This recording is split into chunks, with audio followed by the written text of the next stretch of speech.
je suis en train de préparer un livre dans lequel peut-être je pourrais expliquer cela. Lorsque je suis nommé gouverneur du Katanga, je suis le premier gouverneur de ce siècle. Et chaque gouverneur a un mandat. Moi, j'en avais 3. Le premier mandat, c'était le président Kabila. C'était à la télévision que les Katangais se sont levés. On a dit Mouzé avait un enfant. C'était dans l'intimité, dans l'entourage de Mouzé. On savait qu'il avait un enfant qui s'appelait Joseph. Alors Joseph, ça travaillait beaucoup. Et il voulait avoir quelqu'un qui construise son image ici, comme Katangais et comme fils de Mouzé. Vous pouvez poser la question au président actuel. Le surnom de Kabange, il est venu d'où? Quand il nous a dit qu'il était jumeau, et qu'on lui a dit ici chez nous, c'est Yungu et Kabange, vous êtes pris, il était Kabange. Vous pouvez vérifier tout ça. Vous pouvez vérifier aussi que les documents de Joseph Kabila signés à l'époque, il n'y avait pas Kabange. Il y avait quoi? Joseph Kabila. Donc je vous dis pourquoi j'ai été nommé. Je vous dis que j'avais une mission ici de créer avec tous les Katangais la paternité de Joseph. Et ça, c'est une mission que j'ai réussi. Il n'y avait pas d'argent ici, il y avait la guerre. La deuxième mission, c'était une mission sécuritaire. Donc, je le dis, c'est à la télévision. Et si quelqu'un peut me contredire, ou Joseph lui-même, il peut le faire. Mais il m'a donné comme mission, la première mission. Ici au Kinshasa, on dit que je suis rwandais, je suis burundais. Et je voudrais vraiment naître au Qatar. Et c'est ce que j'ai fait. J'ai créé avec mes vice-gouverneurs, avec tout le monde, les Mouyèges et compagnie, les Rondes, les Louba, Koukon. On donne à Joseph son patelin. Ça a été réussi. Vous pouvez le vérifier, même peut-être s'il ne le dit pas. Je crois qu'il le sait. Communiquer, très important.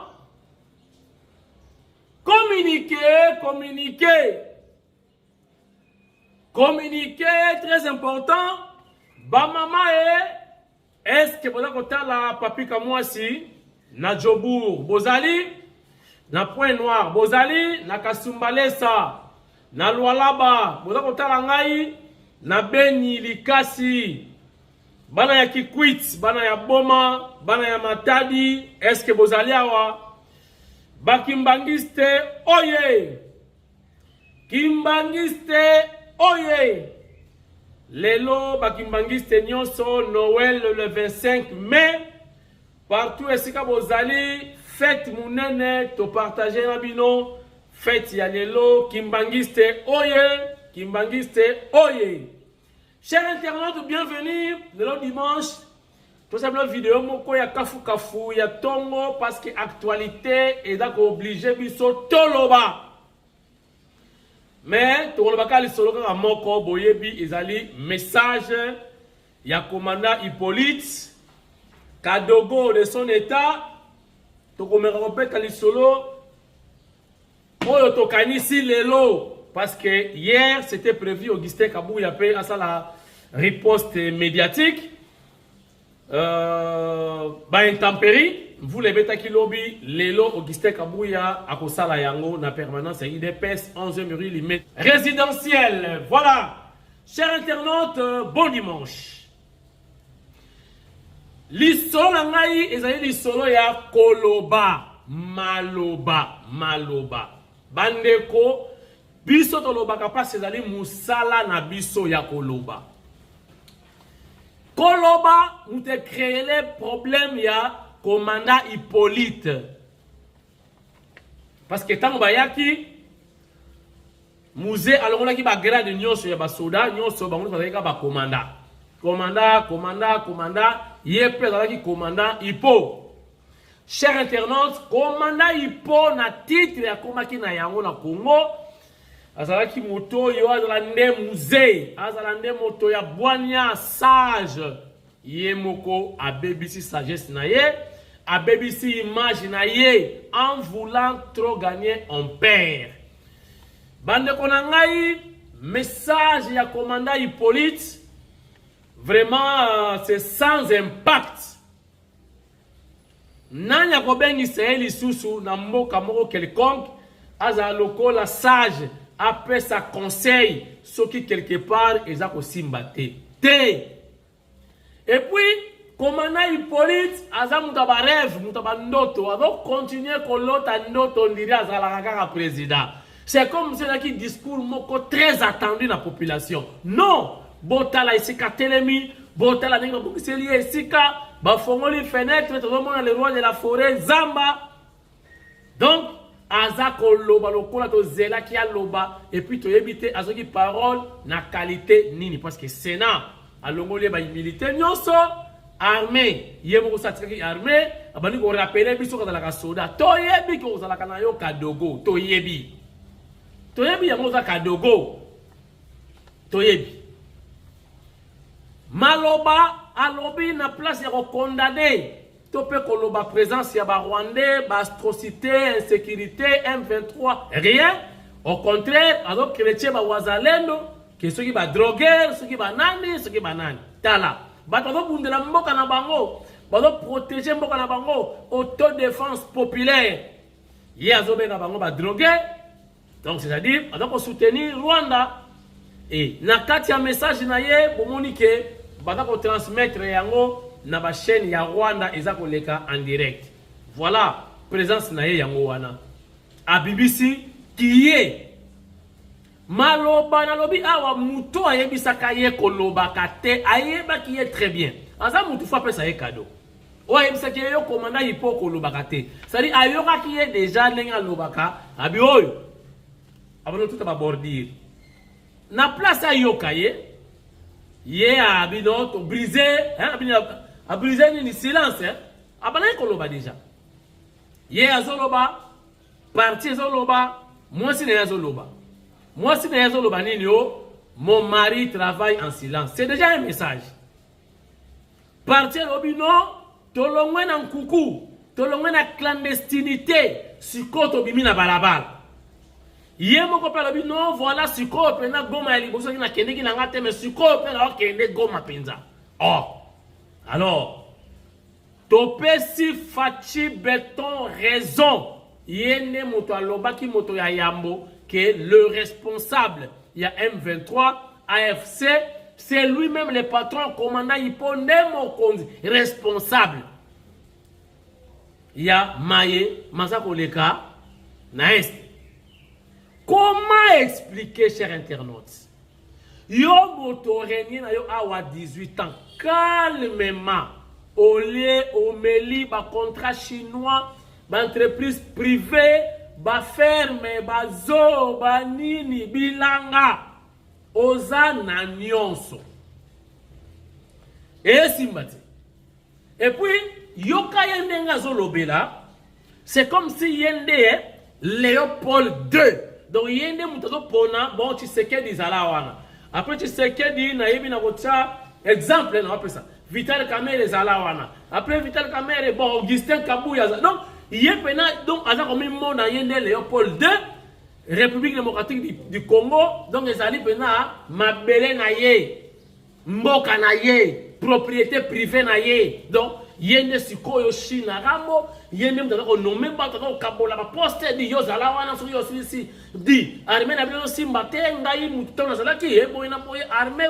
Oh papa, est-ce que armée na yo bien armée na ye oh ya zo lo wazo betela tolo wana armée ngai boina boye ezaki structuré tout ça siko armée baby bon ngai tena ko loba na place na ye poko na be na ma armée te na ye bi ma armée te na benga nani na bengi général Munene mon général yebi saba congolais armée oyo wana be structuré armée oyo ya commandant Ipo est-ce que la ndenge wana tondenge wana te mon général à vous l'antenne pesa elengi. Général Munene, bonjour. Bonjour. Kinshasa vous accuse d'avoir organisé un mouvement insurrectionnel et vous venez d'être condamné par une cour militaire à la prison à perpétuité. Qu'est-ce que vous répondez à ces accusations? À perpétuité, plus une amende de 5 milliards de dollars. C'est curieux. Bon, moi j'étais depuis le début, c'est-à-dire 1997, le 17 mai, j'ai fait partie de ceux qui ont libéré la RDC du régime dictatorial du président Mobutu. Et déjà à l'époque du feu président Mzee Laurent Désiré Kabila, j'ai découvert les noms dits de ceux qui prétendaient être nos alliés, c'est-à-dire le cas précis, les Rwandais. J'ai découvert que M. Joseph Kabila faisait partie de ce complot. Comment je l'ai découvert? Lorsque j'ai eu à diriger les forces armées congolaises, FAC, en tant que chef d'état-major général des forces armées congolaises, il fut mon adjoint et j'ai pu le découvrir, le connaître mieux que quiconque. Il s'est imposé en 2001, tout a commencé à s'empirer. Il est à la base des FARDC, mal encadré, mal administré, et Joseph l'a fait exprès pour fragiliser cet outil de défense afin que l'Est, justement, dont on parle, soit perméable aux voisins qui ont des plans hégémoniques. Donc je lui faisais ombrage. J'ai été limogé en 2006. J'étais surveillé en permanence. Je n'avais plus droit à la rémunération, ce qui a fait que, à la fin, lorsqu'ils en voulaient à ma vie, j'ai dû quitter. Vous avez donc fui au Congo-Brazzaville en septembre 2010 et depuis, parmi les faits qui vous sont reprochés par Kinshasa, il y a l'attaque en février 2011 de la résidence du président Kabila à Kinshasa, 19 morts. Quel rôle avez-vous joué dans cet assaut?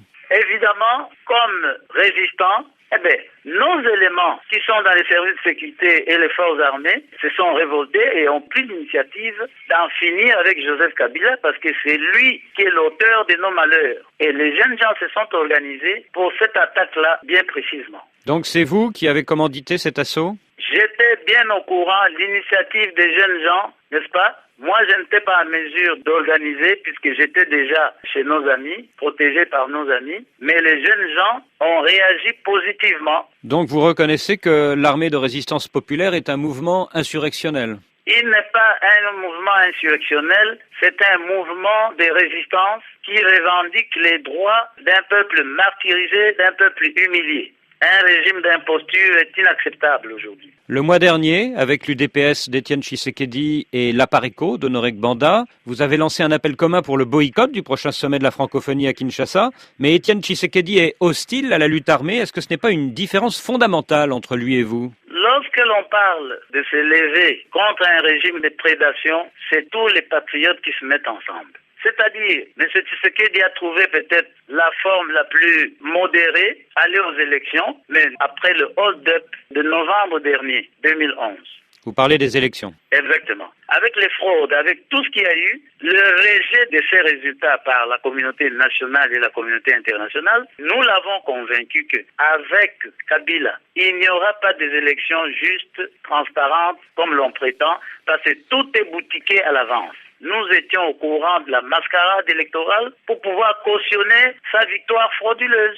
Depuis 3 mois, un mouvement rebelle, le M23, occupe une partie du territoire du Nord Kivu. De quel côté êtes-vous dans ce conflit? On parle du M23. Mais le M23 est issu du CNDP qui a rallié le PPRD, le parti de Kabila. Et il y a eu connivence. Alors, il y a eu mutinerie. Mais les soldats n'ont jamais été rémunérés. À partir du moment où les éléments du CNDP qui ont incorporé les FARDC vivent les mêmes conditions que leurs collègues qu'ils ont trouvés, évidemment, ils ont compris qu'avec Kabila, il n'y avait pas d'avenir. Donc, nous considérons que la résistance congolaise ne tient pas compte des ethnies, des tribus, des religions. Le M23, actuellement, fait partie de la grande résistance. Et qu'est-ce que vous pensez de l'accord du 15 juillet à Addis Abeba entre les présidents Kabila et Kagame pour la constitution d'une force neutre au Nord Kivu?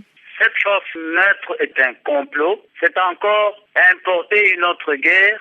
Ça va ouvrir une porte ouverte à la balkanisation. C'est aussi un signe d'échec. Ils ont échoué, c'est-à-dire qu'ils n'ont plus d'autres recours pour rester au pouvoir. Ils veulent trouver un soutien quelconque pour se maintenir dans un pouvoir qu'ils ont volé. Dans quel pays êtes-vous aujourd'hui, Général Mounene? Moi, je suis au Congo-Brazzaville, protégé par les autorités. Moi, je pense que le président Sassou connaît les droits humains. Il ne peut pas accepter qu'un cadre de mon niveau soit extradé parce qu'il n'y a pas une justice au Congo. Moi, j'ai échappé à un assassinat. J'ai droit, comme tout citoyen du monde, à la protection et à la vie. Général Mounene, merci. CPIP balali te balobi dossier ya Congo tokokanga bato ye pe lokwa linga kene Goma sikoyo ayeba makambo mibale eza na mesa mibale kaka eza na mesa ayeba yango mibale kaka eza na mesa. 2 dossiers na mesa, 2 dossiers. Akene koma? Alinga sala nini? Afdel 2. Afdel 2. Oya li sutu mala mibale. C'est bon? Mais boyoka message ya CPI. Regardez. Le procureur de la Cour pénale internationale a annoncé hier la reprise de ses enquêtes en République démocratique du Congo. Karine Kane précise qu'elles porteront plus particulièrement sur la province du Nord Kivu. Alexandra Branjon, 20 ans après ses premières enquêtes congolaises en Ituri, la CPI s'intéresse désormais aux crimes récents dans cette province. Oui, selon le procureur de la CPI, ces nouvelles enquêtes porteront sur les crimes présumés commis depuis janvier 2022, principalement au Nord Kivu, mais pas uniquement. Cela correspond à la période de reprise des combats entre les forces congolaises et les rebelles du M23, soutenus par le Rwanda. Le procureur précise que son bureau examinera la responsabilité de tous les auteurs présumés ayant commis des crimes relevant du statut de Rome, c'est-à-dire des crimes de guerre, crimes contre l'humanité, génocide. Tous les auteurs présumés, cela veut dire que les milices locales, les Wazalendo, alliés à l'armée congolaise, pourront également être visés par ces enquêtes, ainsi que les FDLR, ce groupe rebelle Hutu formé à l'origine d'anciens génocidaires rwandais, 2 groupes qui opèrent au Nord Kivu. Alors, pourquoi relancer ces enquêtes aujourd'hui? Alors, la CPI explique qu'elle n'a jamais interrompu ces enquêtes en RDC. Il y a eu celle pour des crimes commis en Ituri, début des années 2000, puis celle contre des auteurs de crimes commis dans les Kivu en 2009-2010. Mais cette réactivation des enquêtes, comme l'appelle la CPI, intervient dans un contexte où Kinshasa a intensifié ses démarches à l'international. L'année dernière, les autorités congolaises ont à nouveau saisi la CPI pour demander une enquête sur les crimes commis selon elles par le M23 et les forces rwandaises au Nord Kivu. La semaine dernière, le vice-ministre congolais de la Justice en visite à La Haye a exprimé son indignation face à la lenteur des procédures de la CPI. Tout cela alors que des négociations sont en cours depuis avril dernier en Angola pour tenter d'obtenir un accord de paix entre la RDC et le Rwanda.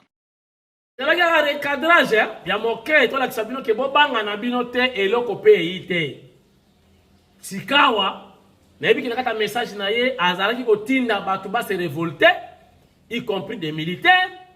Oyo, yabi boy bisanga soda nini oyo ko silika lelo, soda nini po ya pesi modone. Na époque na tango na Bolandi général Mayele a munene. Il y avait quoi? Il y avait rien. Au contraire, bomona ba image na salaki. Na salaki ba image ya kitona. Bomona ndenge batu baba ba récrit bazo vivre na kitona. Na salaki image récemment na kibomango. Déjà na do senga autorisation. Et pas le général Frank Tumba Bouamunda, numéro 1 à maison militaire, atinda ngai lisusu na kana kosala sikoba image calmement. Bon mona ndenge armée et commis organisé. Ba condition oyo ba soda ba kolale la mikolo yo, ba condition ba soda ba do vivre mikolo na ba centre ya formation. Nazo benga général lelo na yebisa ye mokonzi zongi sanga lisusu. Bato ba mona kite, ba mona ba image ndenge armée changer, bo comparer na armée oyaye oya zolo bawana. Donc message na ye ekwei nango na désert. Ma pouvoir ezana nzela ya mwana mboka oyo azi pouvoir na nzela ba élection oyo batu nyonso ba moni. Au raté, commandant Hippo, au raté, au BBC futur naïe, futur naïo. Ozomona, mon thème à ma belle fout à raté. Tala âge aux anangolo, bah quand on a 1971, ngai 72. Total na sikou. Nga 72, yo 71. Zoa elongi nanga, tala na elongi ya commandant Hippo. Na na komi koko. Nga 72, ye 71. Zoa elongi na ye, zoa ya ngai, botal. Nani akomi kokobar, kokodioko. Nani akomi koko. Ata okati mandefu. Ata olongoli maseke. Bako yeba yo. Tala elongi. Tala misu nenge vimbi.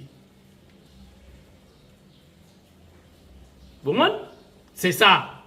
Arrêtez. Alors on tire la modèle. Bado benga partout. Donc on a Obasanjo. En cas de problème, bako benga yo ba consulter yo, au prodiguer ba conseil. sikoyo yo moko sokomi rebengo olobi na nazonga na nzela minduki na sala afdel de nani akobenga yo lisusu carrière na yo ebebi.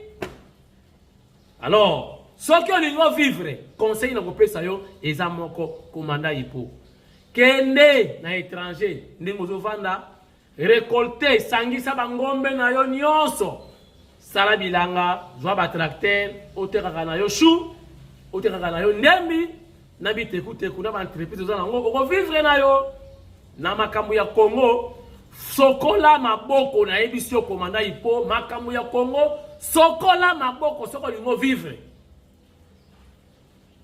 sokola maboko soki olingo vivre na dossier ya Congo soki te yo lingo lakisa biso yo ne Rambo kene kotuna famille ya Léopold II toza api lelo propriété privée ya Belge yango yo lingo sala yo muto yaki na yo boy na eloko oyo okoma prêtre yo nde mona kopolaka bato yo président ete eleka te commandant Hippo ekoleka te eleka te lokobe okene Goma osala deuxième afdel allez-y bonne chance papa bonne chance commandant Hippo tozali awa biso na yo tozali awa lobake oyo mboka ya bakoko na yo mboka ya tata na yo mboka ya mama na yo mutelo na yo bakunda yango awa na Congo soki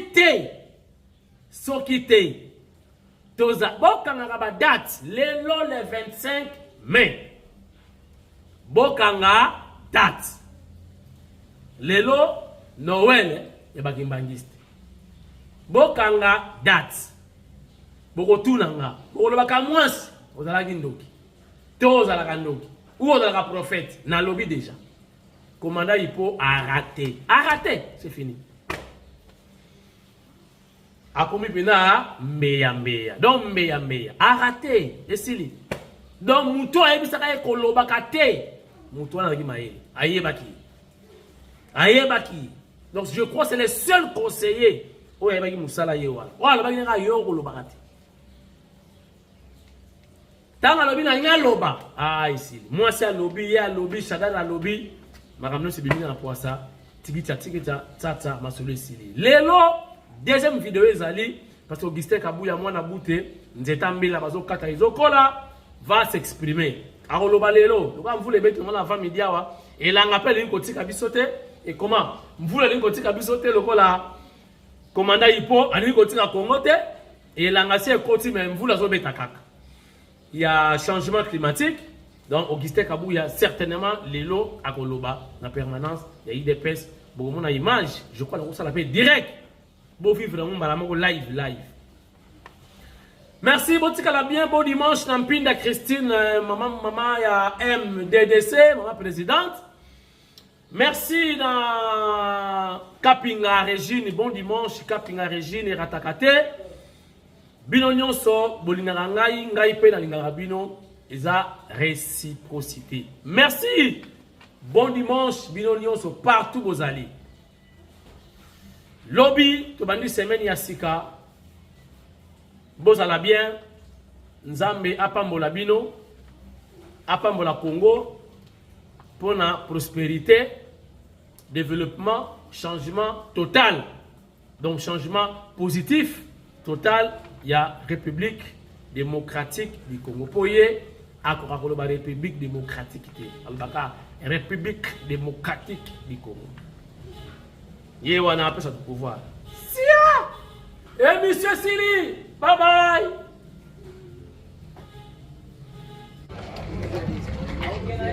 Offre. À vendre. Ndako moza komona ezali ya koteka. Tozana régie non loin ya pompage.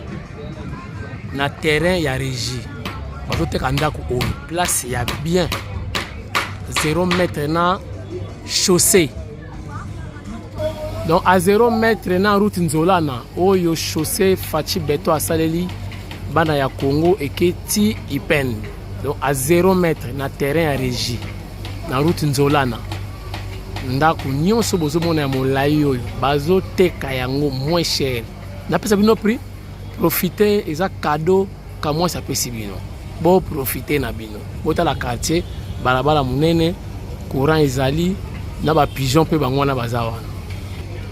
Yango yo bo umela te moins cher. Bo umela te moins cher. Bo tu nanga combien? Bo botali na se ba boutique peza wana nyonso ya yo, nyonso wana ya yo. Bo moni courant ba compteur yango yo mo bimba oyo ba benga ngo prépayé. Donc 24 heures sur 24 courant.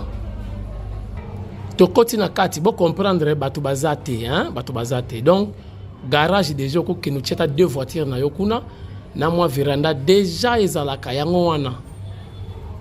Pepele ba visiteur ba kovanda kitoko. Ndako bomoni likolo escalier yango yo mati ti likolo okocha pe ba locataire na yo awa sans problème.